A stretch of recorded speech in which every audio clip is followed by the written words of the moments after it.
Hello, everybody, and good morning. Welcome to another episode of My EdTech Life. And today we have a wonderful Friday show. I mean, we're laid back, we're relaxed. We've got a wonderful guest here. We've got Josh Buckley, who is one of the co-hosts or one of the hosts of Punk Rock Classrooms, and he is the official CRO, the Chief Riffin Officer.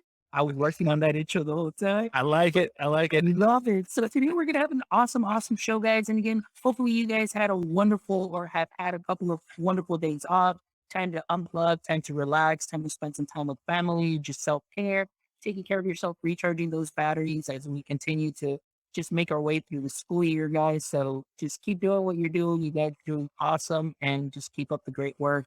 And but today we're gonna be talking with Josh, like I mentioned, and we're going to be talking about something that really stood out to me as, I was listening to their podcast, which if you haven't connected with them, please make sure you do. Which will be dropping some links and so on. They'll be in the show notes. But we're talking about feedback and how feedback can be very important to build community. And Josh really brought up some stuff in one of his reflections that he did recently through Punk Rock Classrooms. And so we're going to be talking about the importance of feedback. But before we get into that, Josh, just Yeah. for those of our audience members that may be joining, that may not be familiar with Punk Rock Classrooms, maybe not be familiar with what you do, please Yeah. introduce yourself, give us a little bit of your context in education, and if you can, add one interesting thing about yourself that All you right. may not know. Yeah. Hey, everybody. I'm so glad you're with us on this Friday. It's always, it's the day after Thanksgiving. Everybody still has sweatpants on because you ate too much food yesterday. I'm stoked to be here. So thank you, Fonz, for having me on the show. So my name's Josh Buckley. I co-host a podcast called the Punk Rock Classrooms Podcast, where we kind of talk about the cross section between education and punk rock. And so for Mike and I, that my other host with me, we both grew up in the punk rock scene. I was in bands. I went to shows all the time. I played guitar and attempted to sing in a couple different bands over the years. And for me, growing up in the scene really taught me a whole bunch of stuff. And I really think that that's what has made me be the educator I am. Right. So Mike and I met online and we started talking about the idea of punk in education because we're both punk rock fans. And so we said, wow, we see we were kind of built as educators by what we believe in with punk rock, the ideas of passion, unity, and DIY. And so that really influences us as educators. And Mike is a principal, an elementary principal. And so what we see is good practice as both a classroom teacher and as a leader in education. How can you take that punk rock ethos and sprinkle into what you do? So that's really what the show's all about.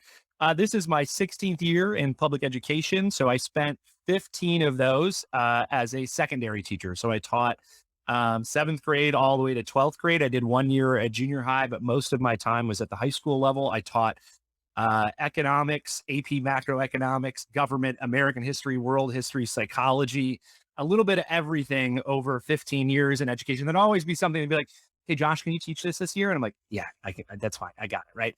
So I taught a bunch over the last 15 years. And then during that time, I served as union president for my local teachers association. Right. So the largest district in Arizona, Mesa Public Schools. I served as the president of the Mesa Education Association for 4 years. And before that, I served as vice president for 2 years, all while teaching, right? So my last 4 years serving as president, I taught part-time in the classroom as a high school economics and government teacher. And then the other part of my day was, all the stuff that you do when you're in that role. So sitting in on evaluations, sitting in on discipline meetings, working on campaign stuff to pass bonds and overrides for our district, a ton of district meetings on working conditions and bargaining and all that stuff. So that took a good chunk of my time. And this year I find myself at an elementary campus serving as a Title I specialist. I am taking that next step in my education journey and have left the classroom to kind of work on what's next. And for me, that's kind of in the realm of educational leadership. And being a Title I specialist allows me to work with teachers, coach teachers, do PD, run a budget, do all those things, and really helps me learn elementary school. So I had a great principal who said, "Hey, I've got a Title I job opening. I'd like you to come be here." And I said, "Okay, cool, I'm in." So that's where I'm at now as a Title I school improvement specialist. So That's been me. Oh, interesting fact. Um, I don't know, like there's a bunch of guitars behind me. So let's see, there's one, two, three, four, five, six, seven, 8 different stringed instruments behind me. So a lot of dumb guitars in my house. There you go. There you go. And of course, as the chief riffing officer, I mean, Yeah. you need to have the tools. Right. If I move, Uh, you can see four of them there, and the other four are in a corner. So yeah, there we yeah, go. but like I was saying, I mean, you need the tools for the job. Yeah, That, exactly. that even includes pedals. Wink, wink for so heavy. But anyway, so Josh, listen, I really love what you Yeah. said as far as all of your experience that you've had. I mean, going in from all different angles and lenses, and like we were talking earlier in the pre-chat, I mean, even from coaching to all the teaching that Yeah. you've done, and then moving into this Title One position, I've seen you post some things where you're even covering like kinder Oh, pre-K yeah. classrooms. Yeah. I love that, and that is so cool how you're still, being part of the classroom experience. So tell us a little bit about that, you know? Yeah, for me, so I figure my job as a Title One specialist is really to just be I'm teacher support on campus. So my job is to support teachers, whether that's finding resources, whether that's working with students who are having a little bit of trouble in class, or whether that's, coming in and observing teachers or helping teachers however I can. And so that helping my campus, I essentially say, whatever you need me to do, I can do it. That means that I come in and I fix projectors, or I, reconnect computers to stuff, or sometimes I'll teach kindergarten music, right? If that's what needs to happen that day, I'm there and I do that. I've done fourth grade math this year. I've done, music a couple different times. I've covered sixth grade social studies for a little bit. So I've been in and out of classrooms, and really that's been really good for me. Right. So this is really my first year out of the classroom, as a classroom teacher. Even though I spent 4 years as part time in the classroom, I still got that fix every day. Right. I got to go in, I got to interact with kids, I got to teach kids, I got to talk about stuff. So this year I don't get that as much. So being able to go in and cover a class and hang out with students and talk about stuff, I think my favorite day. I mean, teaching kindergarten music is you just pull out the bongo and we just do freeze dance, right? That's fun. But I'm not a math teacher, but I did a fourth grade math lesson. And I was, can I do grade math? Yes. But, like I didn't go to school to be a math, to specialize in math or get a lot of instruction in math. In fact, I liked college algebra so much, I took it twice in college. So, but that was the most fun I'd had. That gave me my classroom experience again, right? Like having a classroom full of kids and being like, all right, guys, let's learn this. You ready? Okay, here we go. Right. And that, that just brought me a ton of joy. And so being able to step in and help a teacher out if they have to leave early for something, or if we can't find a sub that day, I mean, every educator right now, every teacher is talking about just a sub shortage and not being able to have enough subs on campuses. And so I fill in where I need to when I have to help our campus. That's my job, you know? That's great. That you step into that role and with all the experience that you have, I mean, it's like, boom, I'm here and you see yourself in support and you're out there Yeah, moving around. So I want to talk about that a little bit because it kind of sure. ties into what we're talking about, which is, how feedback builds community. Yeah. So now the fact that you have the ability, whether it's because there is a sub shortage or you have to fill in for a teacher, or you're there for teacher support, from what you're seeing within your campus and, the roles that you've been able to fill in, Yeah. how important is that to you for your current job right now as a Title One specialist, and being able to see and get that firsthand lens, that firsthand view, Oh, that feedback? Tell us a little bit about that. yeah. I mean, for sure, I'm not actually an administrator this year, although I think folks on my campus see me as one because I work with our two administrators, my principal who's there full time, and then my dean who's there half day. We work together on a whole bunch of stuff, right? So my campus sees me in that role, but it's really important for me to find out what's going on with them and what's going on with students, right? Because if I'm supposed to help them be better at their job, I think about my job. We have 450 kids on campus. My goal is to make sure that those kids have the best education possible. And the only way I can do that, I'm not in the classroom every day teaching kids. So I don't get to go like, oh, I've got these 30 kids. These 30 kids are going to get the best education possible. My role is to support all of our teachers on campus so that they can be the best they can be. so that they can be the best for those students, right? So those students get the best education possible. And the only way I can do that is if I know what my teachers need, right? What do my teachers need? What do my counselors need? What does my school psych need? What do they need from me? What do they need from the district that I can help connect them with to help them be better?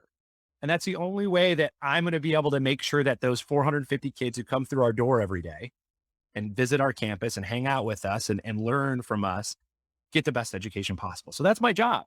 My job is to find out what people need. And the only way I'm going to find out what people need is to talk to them and to listen to them and hear what they have to say. So being able to pop into classrooms, being able to just watch what's going on in a class, right? I'm not an evaluator. I don't evaluate teachers. I coach teachers.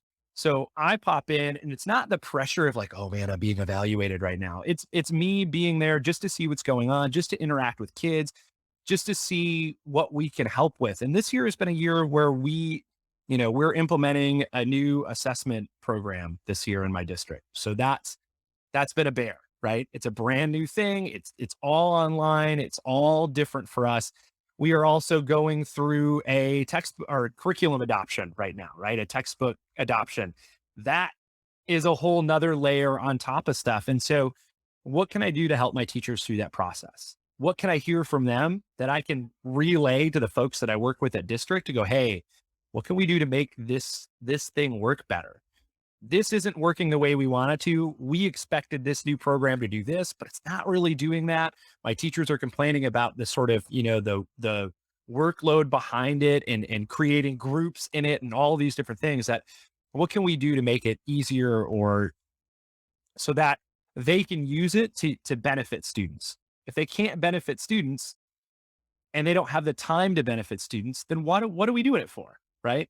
So I really see my job as listening and trying to understand what I can do better or what we can do better as a campus to help those educators on our staff. So, and that's great that you described that, as I guess, and in order to get your teachers to feel very comfortable, like you said, they don't feel that pressure because they know that you're not there to evaluate, but they're there to help. I mean, coming into this position, immediately you had to work on establishing those relationships Oh, for sure. with your teachers. And that's something important. And especially, when you are new to that campus, you've got all the Right. teachers just kind of like eyeing you like, Who's that guy? who's that guy? What are they up to? And, it takes a while for a lot of teachers.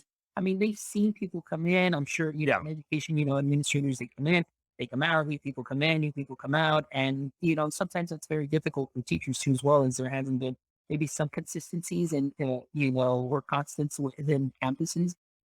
So tell us a little bit about how now you're able to get this feedback, but the importance of building that relationship, like right from the get go. What were Yeah. some of your obstacles that you kind of had to overcome?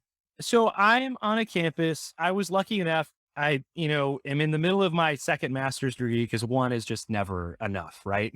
So I'm on my second master's degree right now. And last year I got to do an internship on this campus. So I got to meet teachers last year. I got to work with the principal. This is my principal's 10th year on that campus. It's our dean's. She had my job before as a Title I specialist, but she's been on that campus for 7 years. So there's some longevity on this campus. We have lots of teachers who've been there for a decade, right? So I'm coming in as the brand new guy, and I'm coming in as the secondary guy, right? Like I wasn't an elementary educator. I didn't spend my time in elementary school. So that's been a barrier for me, but I've just had to be really honest. In my interview, when there's someone from each grade level in my interview, just to be there for the interview panel, I had to be really honest and say, I don't know. I'm not an expert in elementary education. I'm not. I don't know everything that happens at an elementary school, but what I do know is how to find people and how to find resources. And I'm going to do whatever I can do to learn as much as I can. Cause that's the other thing about, I like to learn. So I'm going to dive in and I'm going to do it all and I'm going to be there. And really just being honest about that has been really helpful. So my favorite thing to say to people is, I don't know, but I'm going to find out. Right. Like that's what I say when teachers go like, hey, Josh, I'm looking for blah, blah, blah, blah, blah. Do you know where I can find that? And I say, nope, but I'm going to find out. Right. I try to be really honest. And I think that goes a long way with people to build those relationships. And on top of that, I'm that's part of the reason I'm everywhere that you might need me to be, is because I want people to know that that's what I'm there for. So I do parent pickup duty and parent, student drop off and student pickup every day. Every day I'm out there, I do that duty always, right? So teachers know I'm out there doing that every day. Teachers know that I'm in the cafeteria almost every single day doing cafeteria duty with students, right? That's my one time to see every single kid on campus and every teacher, because every teacher drops off their students. So if I'm there, I get to make connections with every kid and I get to make connections with every teacher who comes through to drop off their students, right? It's automatically a place where they can find me, where they can ask me a question, where we can talk about something. So I just try to be visible. And that's really helped build those relationships. And it really just comes down to popping in classrooms and going, hey, what do you need help with? What could I do? What do you need from me? Right? Or how's it going? Really? I mean, that's the biggest thing is how's it going this year? Right? That you ask any teacher that question, and then you might have to go like, oh, okay, well, why is that happening? What do you think about, that you learn so much just from that one question, right? And I think that's so important, like you Yeah. said. And one of the things I'm sorry to interject No, real yeah. quick, but like I think I had Dennis Matthew who was on the show recently, and one of the things he said, which I think that you do very well, and from the way that I hear you speak and everything, and how important it is for you to get that feedback, but is if you ask somebody how they're doing, be prepared to stop and listen and not just say, "Oh, okay, well, I gotta go." I mean, Yeah. it's so important that you really listen, and like you were saying right now, it's like, well, let's find out. Let's get down to the root and let's see Yeah. what we can change. That's definitely important. We have two teachers that were student teachers at the beginning of the year, and we grew a little bit this year. We had more students enroll, and so we had two extra contracts open up. And so we hired student teachers. Arizona has an emergency cert that you can do for those student teachers, and they become a classroom teacher. So they're getting paid a full teacher salary while they are they're a student teacher, but we've emergency certed them into the role of an educator. Those two teachers are teachers I'm constantly like, I meet with them every other week and I go, hey, what's up? What do you need? How's it going? Okay, tell me about you were having trouble with student X. There was some behavior stuff. Fill me in. What's happening since last time we talked?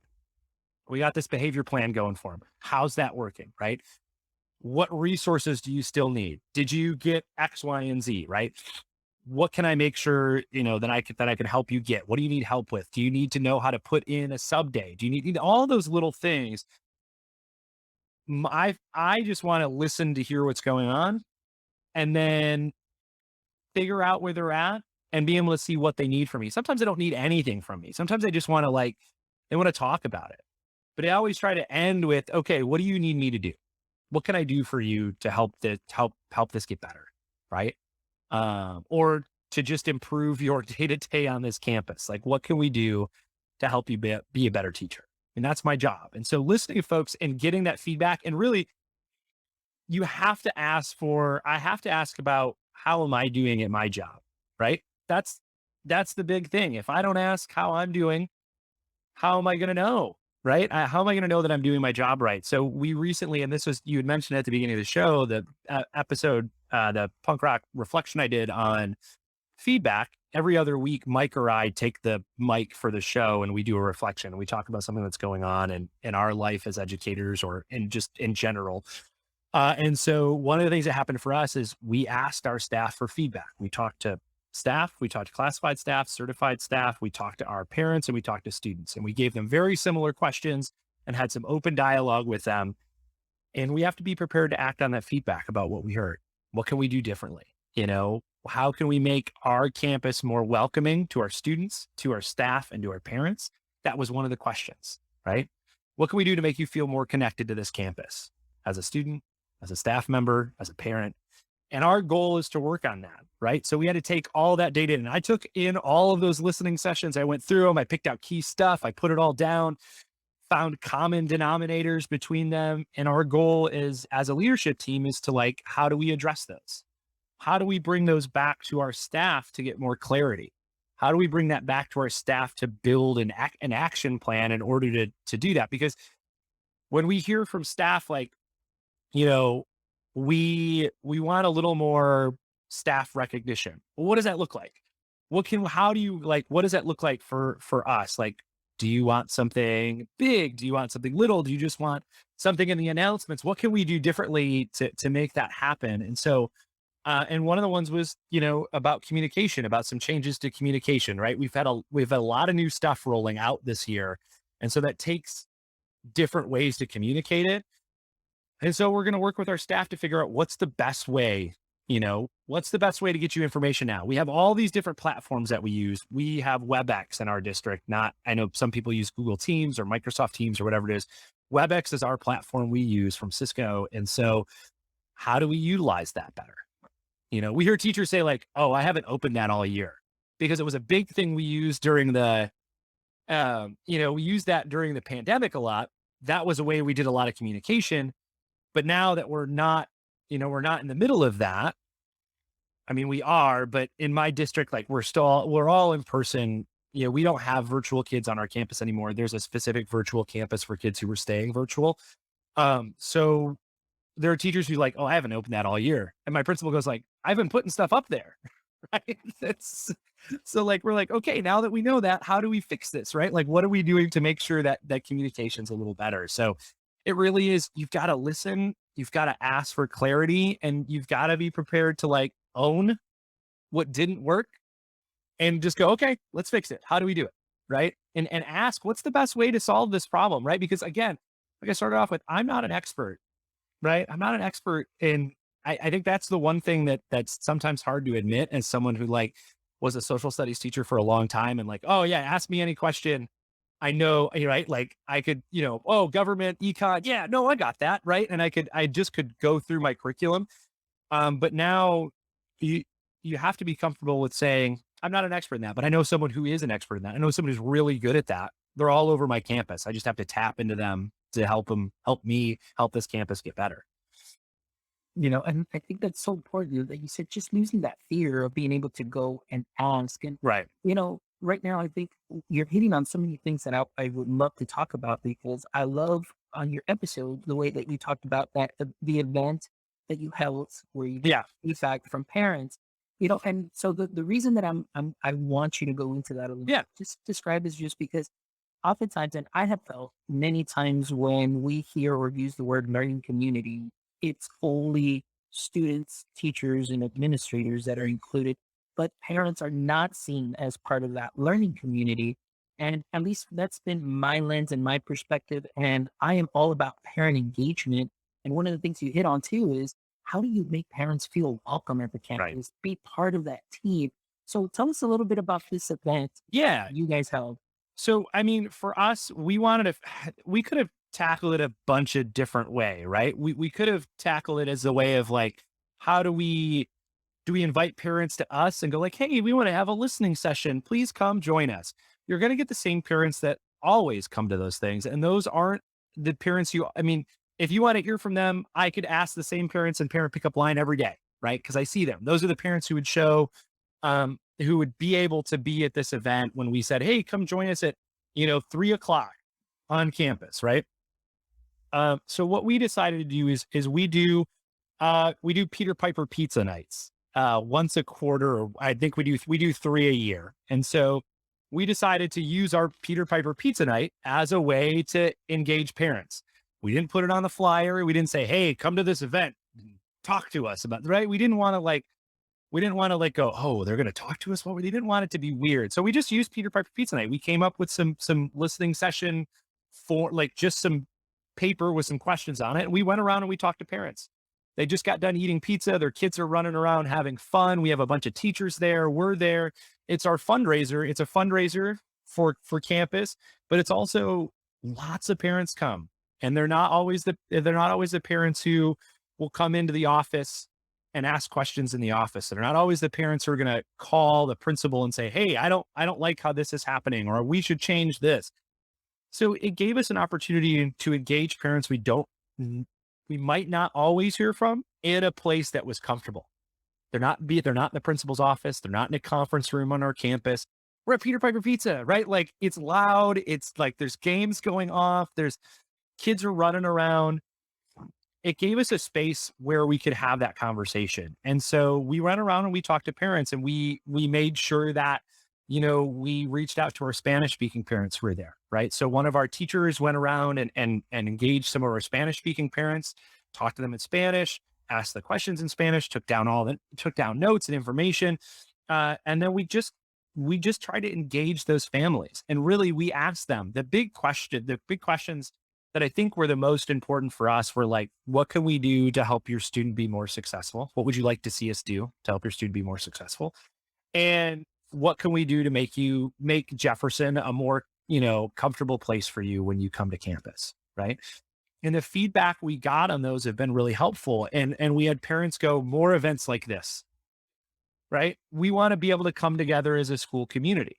We want to be able to like hang out, and not always like we have to come to campus for curriculum night or what, whatever it is.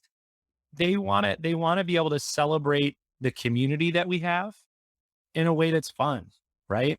And that doesn't have to be tied to learning objectives, and doesn't have to be tied to this year in math, your student will be learning, right? Like they want to engage into us as a community, because you really got to think about it. That elementary school, wherever you're at, is a center for that community. It truly is, right? Like it is connected to so many people in so many families, and those families have connections to so many other things, that you're a hub. So you should be a place that's welcoming to those families, and hearing from parents about like they wanted more opportunity to build community. And we're like, okay, then we're doing it. How are we going to make it happen? Right. We had parents say like, we want to come back in again for breakfast in the morning. Where can we invite grandparents in, and all of these different things? And so we're like, okay, we got to get back to that. We had a year and a half, 2 years where we couldn't do any of these, we couldn't do any of these things. What can we do safely this year to ensure that we've got some more connections with parents? So it was a really great event to hear from parents in a place, and disarming sounds like the wrong word to use, but it really was a place that where we didn't have our guard up because it wasn't on our campus. We weren't like in our school mode. I was dressed in a giant dinosaur onesie because it was our Halloween, you know, costume party at Peter Piper Pizza, right? So like I have a dinosaur onesie on. My principal has a Jaguar outfit on with, is where the Jaguars, with a tutu on, and we're just talking to families. And I'm sure we looked ridiculous, but it is very disarming, right? We're not dressed up in the office having these conversations.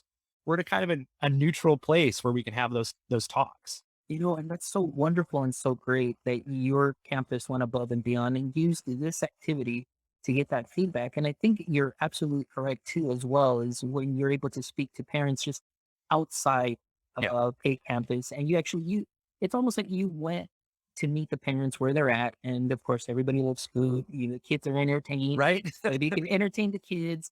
You can have a nice meal, but just have a nice chat. And like you said, it's just very just, hey, we just want to know and it shows that you care. And I think that's something that's great. And I mean, to me, it's people may think like, oh, well, that's not. I mean, to me, it's innovative in the fact that you're going above and beyond to meet the parents where they're at and get that feedback. Because, like you said, one thing that I loved is your school is your hub for that community, and you're Yeah. absolutely correct.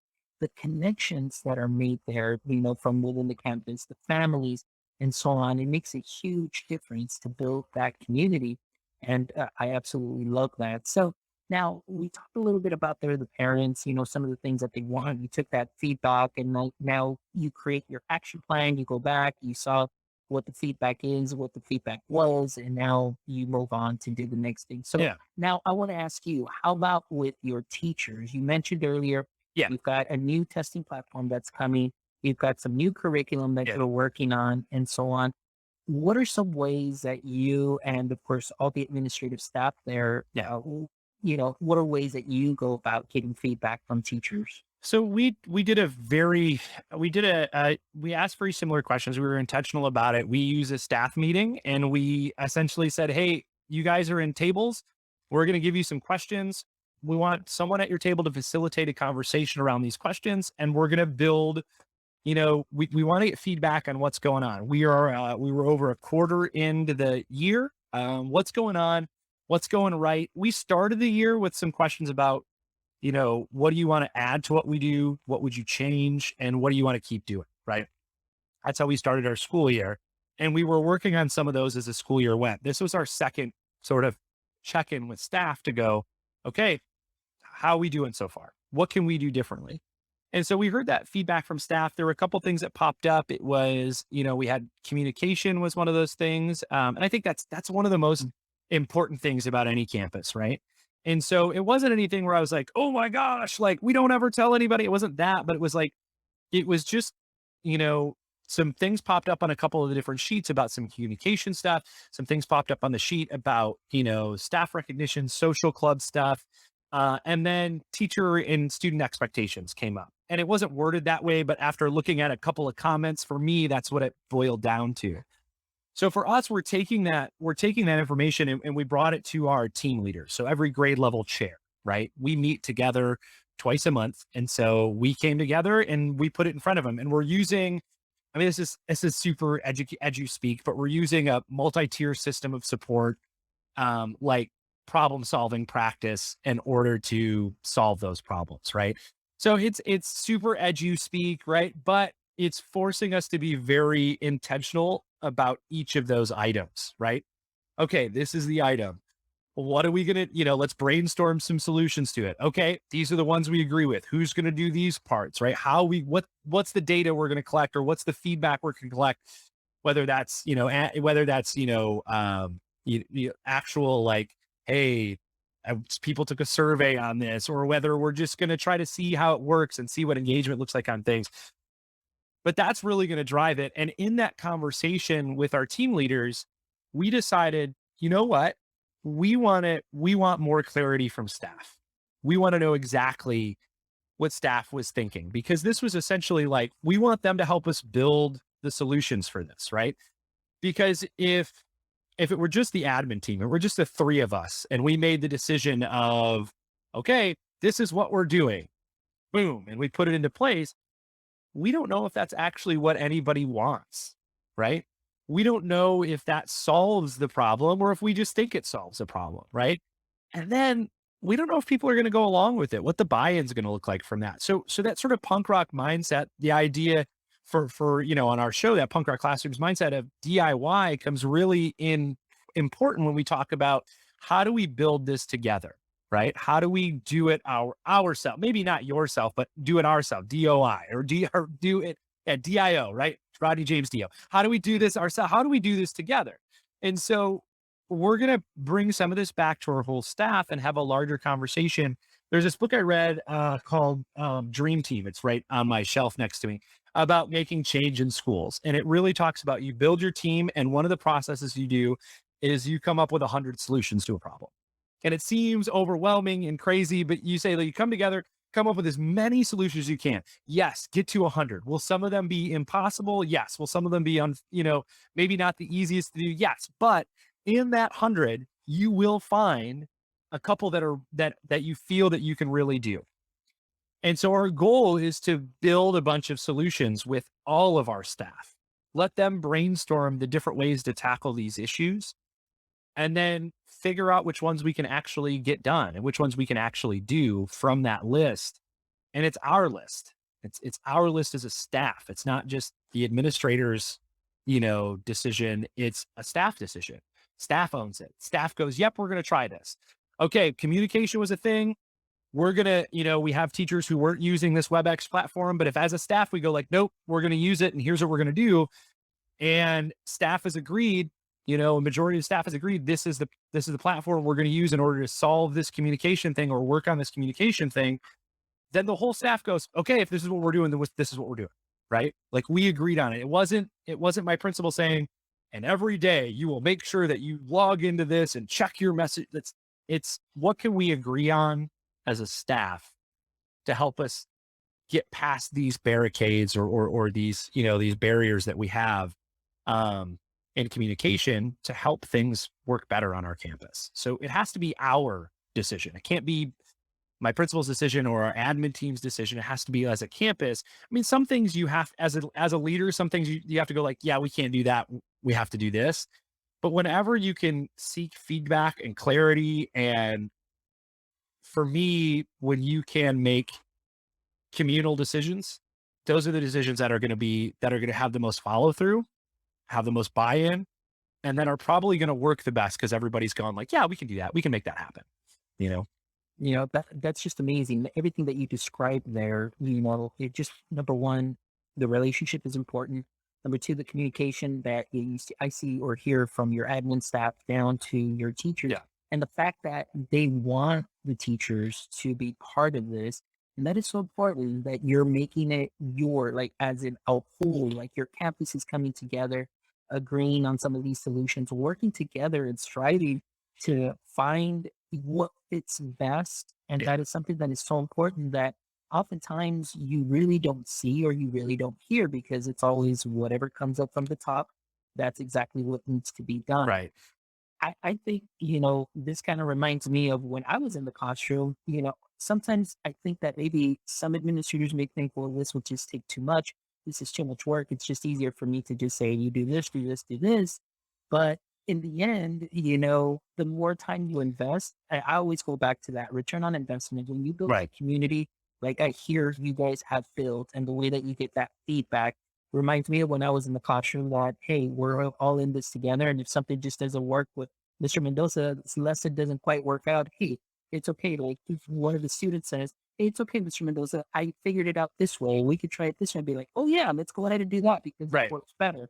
That's so important. You're right. And I think I'm lucky on a campus in a district where we have an early release every Wednesday. So our students are released early every Wednesday. We have built-in PLC time and built-in like staff time. So we have the gift of time every Wednesday. Our students leave campus. P- Pickup is at noon instead of 2 o'clock on those days. So kids get out 2 hours early on Wednesday. We have an hour of PLC built into that at early release time, and hour and a half that we can use for staff time. So we have the gift of time to be able to bring staff together and go, hey, let's solve this. What can we do to make that happen? Right. Like we have the benefit of that. Not every district, not every place has that built-in time. So you've got to ask teachers to do it after school, after they've like just taught the whole day. And you have to go like, okay, we're going to do this in a half an hour chunk before you all leave today. We have that built-in time. And I appreciate that, that our district is seeing the importance of, professional learning communities and the importance of being able to come together to do this MTSS system of like solving issues on campuses. Because again, it could be just the principal making that giant decision, but do we know if that's what'll work? We don't if we don't ask for feedback, if we don't seek clarity, if we don't see what's going on. Just like when you're a teacher, just like you said, Fonz, like sometimes you got to ask your kids. I ask my kids all the time. I asked them all at the beginning of the year, what can I do to be a better social studies teacher for you this year? Right? What did what do you need for me to help you be a better learner this year? And then at the end of the year, I sought feedback from kids on, right. And for me, I taught a semester course. So at the end of the semester, I would ask the question like, what was the thing you remembered or enjoyed the most about this class? If you could change something that we did this year, what would it be? And how can I be a better teacher for next semester's kids? What can I do better? That helped me get better every time I asked those questions. Did some of the answers sting a little? Yes. But how do we get better? Right? How do you get better if you can't take the sting? Like sometimes you just have to take it on the chin and go like, okay, now I know I won't do that again. Right? Like it's a tough thing, but if we want to get better at what we do, we have to hear from the people that we work with, and that's kids, and that's parents, and that's your staff. You have to. Otherwise, how are you going to know what you're doing right or wrong? And sometimes it sucks to hear it, but if you can work on that, you won't have to hear it next time. Yeah, and I think that's so important too. And recently, I also had a guest. He said, best thing to do is always ask your students for feedback because they've been in the school system K through 12. They've seen so many answers. They know what works for them. They know what doesn't work for them. They can probably be very truthful and honest, and even give you some tips as far as like, hey, that strategy, that think fair share, it's actually done like this because I've seen it done before, and so on and so forth. And I brought that up once in one of our meetings. Say, hey, you know what? Our students are can be the best evaluators, and we really want to know what it is that we're doing. But again, it's that sting that comes with it that often people fear because and it's okay. I mean, it hurts a little bit, but it's only things that are going to make you feel better. I mean, don't you want to improve? I mean, I remember telling a teacher one time also, we had a discussion, we were talking, and, she says, well, I've been teaching for 25 years. And I said, well, have you been teaching for 25 years or have you been teaching the same lesson for 25 years? And it kind of hit her like, oh, like, she had never thought about that, and I kinda just challenged her a little bit, and then we became best friends, and now she's been doing so great, and she's just an amazing educator, and it was just one of those things where it just kinda, "Oh, I never saw it that way or never thought about it that way," and now, I mean, she's doing all sorts of tech and, when it's needed, but Yeah. sometimes it's refreshing to kinda be like, "Oh, man, I never thought about it that way. Let's try things differently, and let's try this, let's try that." And just add a little seasoning to what you already do great. Like I always tell my teachers and people that I work with, I say, look, I'm not trying to change your style. I just add a little seasoning, flavor your lesson, accordingly. Add a little here, Yeah. remove a little there, but you're cooking up something great and just serve it up and make it exciting for the students. And that's what it's all about. Yeah. It's all about like, you know, we have so many tools and so many things that we can apply to what we do. We don't have to use them always, but there's little things that we can add that make things easier, that make connections easier, that make things more engaging, whatever it is. And, you know, what are the ways that we can do that that don't get stale?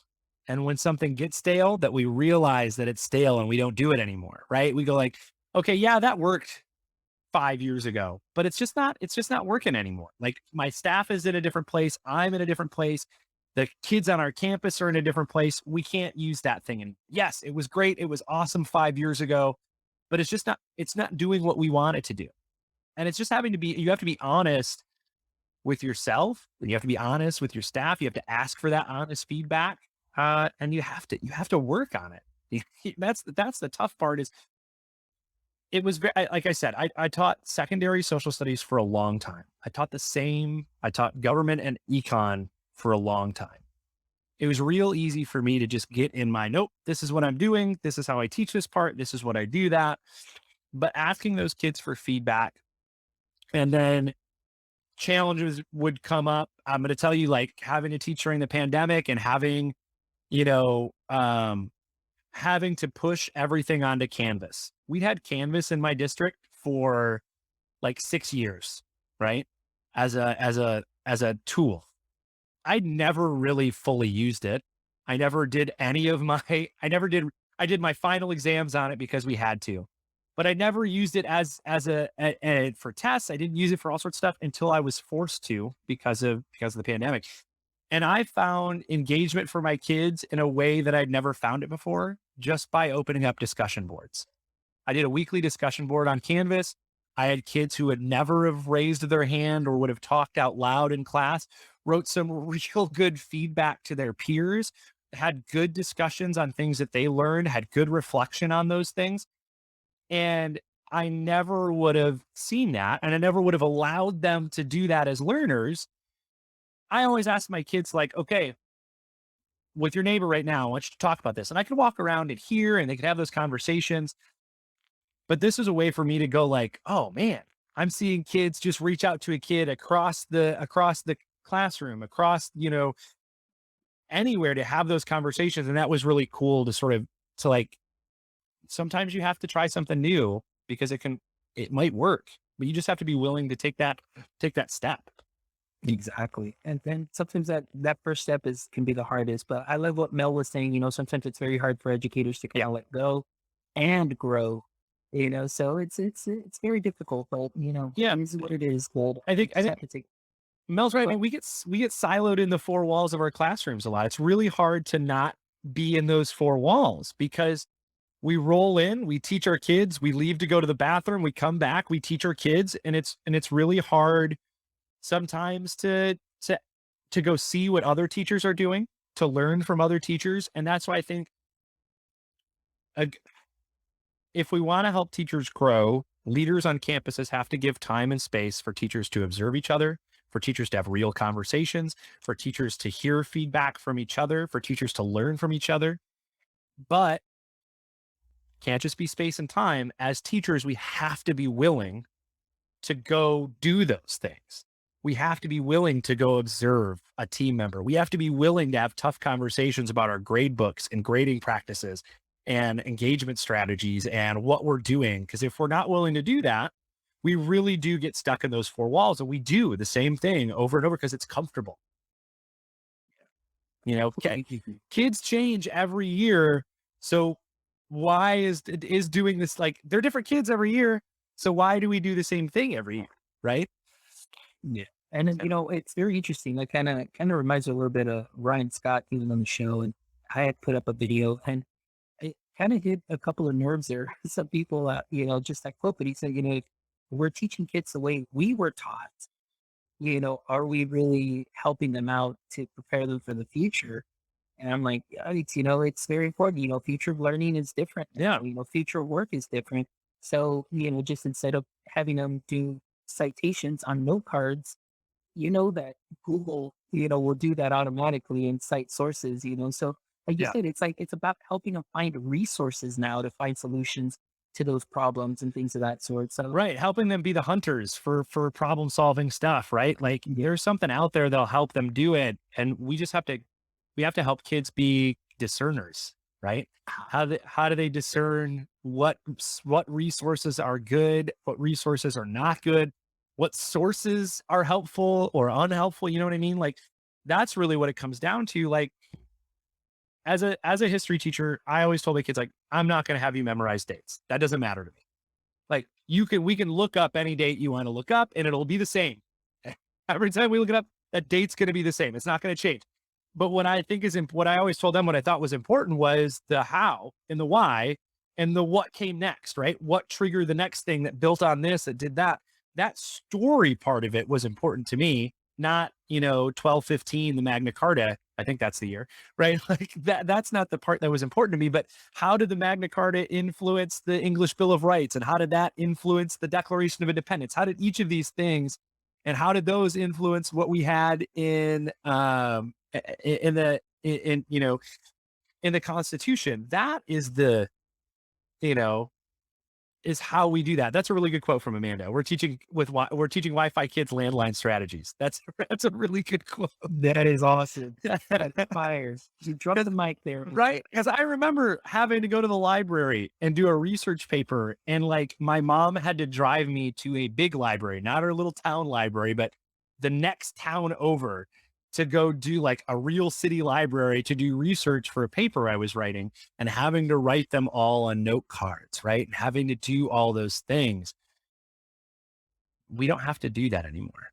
Research isn't done that way. But I know, and I love my educators. I love teachers, but I know that there's a teacher who's still doing that, who's still going, you got to go to the library to get resources.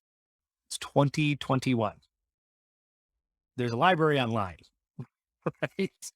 Yeah, no, I'm serious. Yeah, I agree with you 100%. And thank you, Amanda, for that comment. Mic drop right there. That was awesome. All right, Josh. Well, it's been awesome having you on the show, but we're still not done. Let's All right. kind I of don't know. go down to our little questions here. It's kind of we, come to the tail end of the show here, and so I know we didn't hit your origin story, and normally I love to start with the origin story, but I know that might actually have to be a second show just to get the origin story because I know we went off on some great things on building feedback and the work that you're doing, and I really thank you for that because what you shared can be something that could be very useful for many districts as they try and find ways to get that feedback. So things like the Peter Piper night and, the stuff that you do with your staff and with multi-tiered systems of support with TSS, I'm a huge fan of that too as well. I mean, this is amazing. And these are great tips that many administrators might be listening to right now, maybe some teachers that might bring up. But, as we kind of, wind down, I just wanted to know a little bit as far as your teaching, or going into teaching, if you can just give us a brief, summary of, is it something that you really wanted to do right from the get go? or was it something that you kind of just, fork in the road Yeah. and kind of fell into? So for me, I wanted to go into graphic design and commercial design. Like I was going to be an art major, right? That was my move. I was going to go to school in Chicago. I had it all planned out. And then my parents said, if you leave the state, we don't think that we're going to be able to help you with college. And so I was like, well, the program I want to go to is 2 years. It's in Chicago. That's out of state. I grew up in Michigan. And so I was like, okay, so let's rethink what I can do. And I will be honest, I grew up in Michigan and I was a kid who wanted to get through college and know I was doing as soon as I was going to graduate. I had friends who were like, I'm going into communications. You can do anything with communications. I'm like, but what are you going to do? Right? Like I needed an end game for me. And so I was a kid who I liked school as the learning part of it. I didn't always love the social aspect of school all the time, right? Like I went to school in a really small town. A lot of my friends were punk kids from other towns, and like if I were to do a reunion, it would be with the kids I went to shows with, not necessarily the kids I went to high school with, right? But for me, I really loved social studies. I loved history. I love politics. Those were things that I really dug when I was in high school. And so I said, okay, well, how about I be a teacher? Right. I had a band teacher. I was a student aide, and he gave me the opportunity to go teach his fourth grade classes. Like I said, really small town, same band instructor, fourth grade to 12th grade. He would let me go down, and when he was absent, he would tell his sub, "Oh, Josh is going to teach the class today." So I had a band instructor who let me like be a teacher. When he was out, the sub would sit there and I would take the fourth and fifth graders through band that day. I was a student aide. I had a period where those two half an hour fourth and fifth grade classes were during.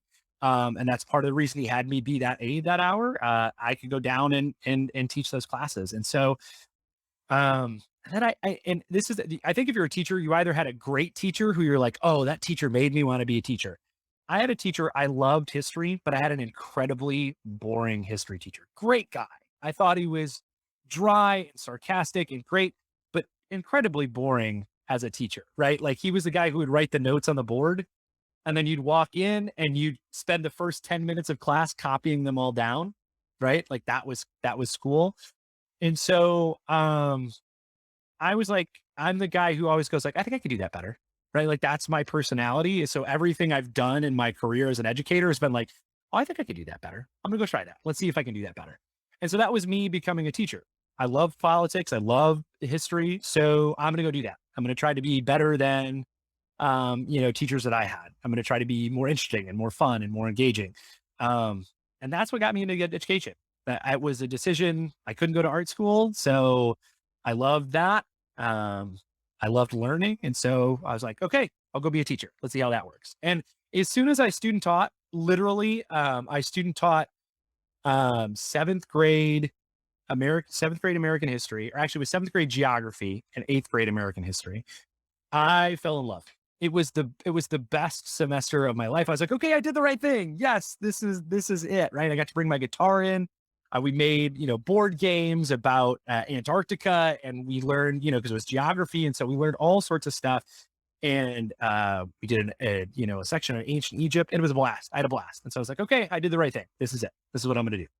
So Nice. That's yeah. awesome. Well, I mean, I don't know, but yeah, having you say that you wanted to go to art or graphic design, are you the one that does all the Yeah, graphics? I do all the graphics for Once you for said that, I was like, ah, okay, now I know who does all the graphics and everything. Because man, your graphics are definitely off the book. I definitely love that. So that's yeah. wonderful. That's like my moment of zen. Like that's what I do. Like when I've got spare time, I'm like, oh, I'm gonna make something for this. I'm gonna do something this week.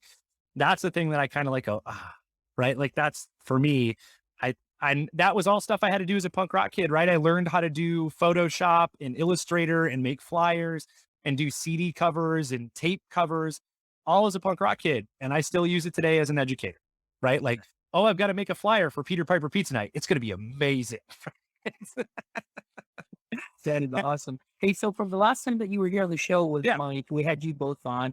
Uh, And I know I asked you what your kryptonite is. Yeah. Did you speak? Is there anything else that has popped up recently that you would say is your current kryptonite or run along with speak? I think, one of the things that is tough for me is my kryptonite is stacking initiative on initiative. That's tough for me. And I think it's tough for every educator. We don't get enough time sometimes to learn one system before we add another system to it, or we take it away and we say, nope, we're going to do this one. And so I think like we had about a year and a half during the height of the pandemic where districts were like, we're not going to put anything new on anybody. We're just going to teach and we're going to do. And teachers got to teach and teachers got to like be with, students and try new things. And now I think we're back to, okay, we're back here to try this and we're going to do this one too. And let's try this too. And we're going to do this. And don't forget, we got to try this implementation. And that's tough. I think for me, that's a hard thing to do is to go, we're already trying to teach kids and now we're going to balance, 5 things on top of that, right? 5 new systems, 5 new ways to do things. When really we should be trying to go like, what can we take away? What did we not need during the pandemic that we probably don't need anymore? Yeah, I like that. What Right? we take off the plate? Come on. Right. Yeah. All right, Josh. One more, well, a couple more, just two more Yeah, questions. But sure. next one is, what is the best piece of advice that you carry with you at all times? Oh man. I think for me, it comes down to, there's a quote by Howard Zinn that I think is a really important quote. It's, you can't be neutral on a moving train. Right. So for me, it comes down to, I've always been a person who said, I want to be involved in that because I want to be involved in the decision. I want to be involved in the action. I want to be involved in what happens. If you want to think about it, you can either be on the table or at the table. I'd rather be at the table than on the table, right? Like what's being, I'd rather be the one who's, dining rather than the person who's being dined on. Right. So, those are things for me. And that's always been a part of me as an educator. As a first year teacher, I was involved in our bargaining as a first year teacher in my district. I moved districts. I sat on our superintendent's employee council. I helped design our evaluation system as a third year teacher. Right. I've always been that person. I chaired a statewide initiative to increase education funding in the state of Arizona. Right. So I've always been the person who said, yep, I want to be there. I want to be at the table. I'll do it. And sometimes that's tough because it maybe is a little more work than I maybe should do, or a little more work than I want to do. And it's, I know, my wife and I have had to juggle a bunch of stuff, but for me, if I want to make change, if I want things to change, I got to make the change, you know? I love that. Love that. That is awesome. That is some great advice. Any first year teachers that are out there, even, whatever year you on, that is definitely some great advice. It kind of changes your perspective on things to be active. And of course, we can always say what we want to change, but what are we doing ourselves to help move that change? So I love that. Thank you so much for sharing that, Josh. And last but not least, also, if you and I were to switch roles, as you were interviewing me right now, what is one question you'd like to ask me? All right, Fonz, here's my question. Are you ready for this? All right. As my ed tech life, what's your go-to piece of tech resource for teachers? What's your go-to piece for people? What should they learn? What should they use? What should they learn? What should they use? The Yeah. easiest thing that I would say would probably be, well, I'm going to throw two in there. Okay. Number one, if I was a teacher and still in the classroom, I would definitely be using IORAD. IORAD is a great little tutorial builder. So it records your clicks. And so if a student comes in and maybe they don't know how to work the software, the teacher can go ahead and just do a quick little demo. Instead of a video, it'll just record the clicks, it sends the link, and the student can just click through and see everything. Because sometimes the video can be very time consuming, and there's teachers that are out there, oh, I didn't get this video right. I didn't get this video right. It can take forever. So definitely IORAD. For all my administrators, I definitely recommend IORAD because it will save you some time when you do create those tutorials. Also for teachers, you can go ahead and just send the link. Teachers can click through and see everything there. So that would be number one, IRAD. Number two, for teachers, one of my favorite tools that has just so much stuff built in would be Cami for sure. If you're not using Cami, please make sure you get on the Cami train or see me about Cami to help you out because Cami allows you to annotate on PDFs.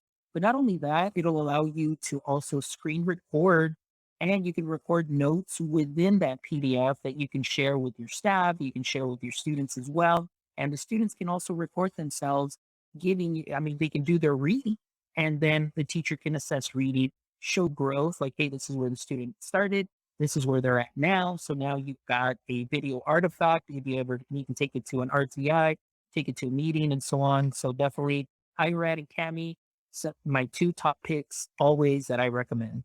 Well, I know Cami, so now I'm gonna have to go and check out the other one because I am the guy who builds a slideshow about how to connect your TV to how to connect your computer to your TVs. I'm like, I can't answer this question this many times. I'm gonna make one tutorial so I can share it. So I'm gonna have to check that out. Yeah, yeah, definitely check it out. They have an extension. It's the Google Web Store. So check it out. iRod, they're great. And but yeah, that's about it. But Man, Josh, thank you so much for joining me. And I definitely want to give a shout out here, Punk Rock Classrooms.